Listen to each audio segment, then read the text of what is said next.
با همین تنهایی که فکر میکنی نابودت میکنه میتونی به بهترین لول خودت برسی و از تنهایی بتونی بهترین استفاده رو بکنی. تا آخر ویدیو بمون تا بگم که چجوری با تنها بودن میتونی به بالاترین درجه از خودت برسی و لول اپ بشی. راستی سابسکرایب یادت نره. برو بریم. یکی از فواید تنهایی اینه که وقتی که شما از نقطه امنتون بزنید بیرون و تنها برید داخل جامعه میتونید خودتون رو بشناسید و یه سری تجارب مختلف به دست میارید که به دردتون میخوره در ادامه راه زندگیتون. مثلا اینکه شما اگر به تنهایی خودتون پاشید و برید کاریابی انجام بدید و یه کاری رو برای خودتون انجام بدید یا برید یه پولی رو در بیارید، بتونید تنهایی روی پای خودتون وایسید، از هر رابطه‌ای بهتره و شما رو به بهترین لول خودتون تبدیل میکنه. البته منظورم از روابط سمیه، نه روابطی که باعث پیشرفت بشه و بتونه شما رو به جای خوبی برسونه. مورد دوم توسعه خلاقیتتونه. دوستان اگر میخواید تنها باشید و هیچ کاری نکنید، از 100 تا رابطه سمی هم بدتره. هیچ فرقی نداره به اون. باز اون برات یه تجربه میشه، ولی تنها باشی و هیچ کاری نکنی سم خالصه.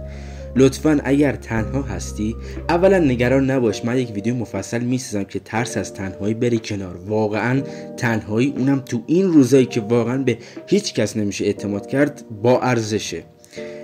میتونید داخل تنهاییتون خلاقیتتون رو بسنجید و ببینید که به چی علاقه دارید، برید سمتش و هیچ بهونه‌ای هم نیارید، فقط انجامش بدید. تهش نمیشه دیگه، ولی تلاشتون رو کردید. پشیمونیش دیگه کمتره. دیگه پشیمون نیستید که انجامش ندادید که شاید نتیجه میگیره. فوقش میرید و شکست میخورید، هیچ اشکالی نداره، باز هم یک تجربه کسب کردید. پس از تنهاییتون درست استفاده کنید. مورد بعدی تنهایی از فوایدش مدیتیشن کردنه. این که شما فرصت این رو دارید به راحتی مدیتیشن کنید. و دوستان من اگر بخوام با یک کلمه مدیتیشن رو توصیف کنم، میتونم بگم معجزه.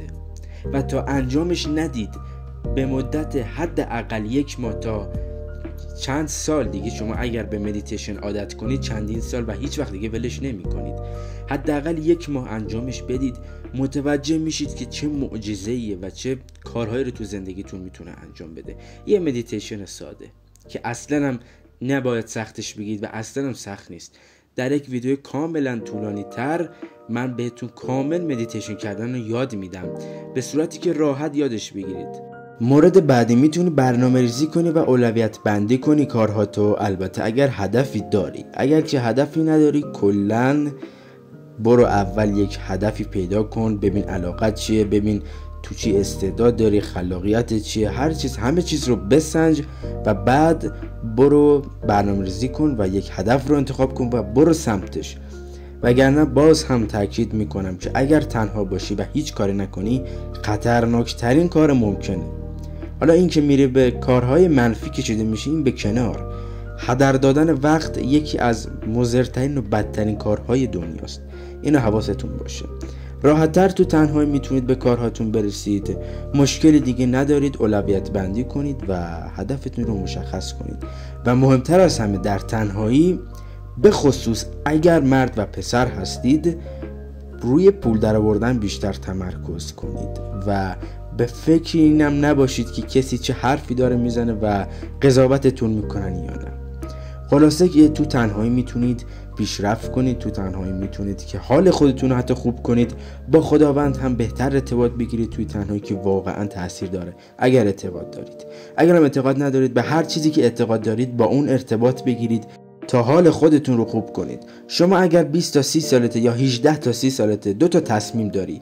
یک این که بری و برای خودت وقت بذاری و به 30 سال که رسیدی بتونی لذتشو ببری و استفاده کنی، حتی اگه 35 سال یا حتی بیشتر، و اون موقع که دیگه راحت زندگی میکنی. یا این که بری و روابط سمی رو تجربه کنی و نتونی پایین تنت رو کنترل کنی و به هر دری که سمتش رفتی وارد بشی و نابود کنی خودتو.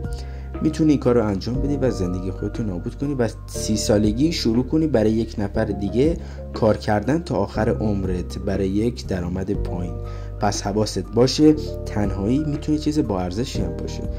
اگر هم رفیقی داری، به اندازش باهاش میتونی رابطه اجتماعی تو حفظ کنی چون کمکت هم میکنه. اگر که با یک رفیق و دوست بتونید برید به سمت هدفتون که دیگه چه بهتر. پس حواستون باشه وقتتون و زمانتون رو هدر ندید و بدونید که تنهایی اصلا بد نیست و خدا به موقعش یک نفر رو میذاره جلوی پاتون که بتونید زندگیتون رو اونجور که دوست دارین جلو ببرید. این هم بود از این ویدیوی تفاوت تنهایی و روابط سمی. امیدوارم که لذت برده باشید.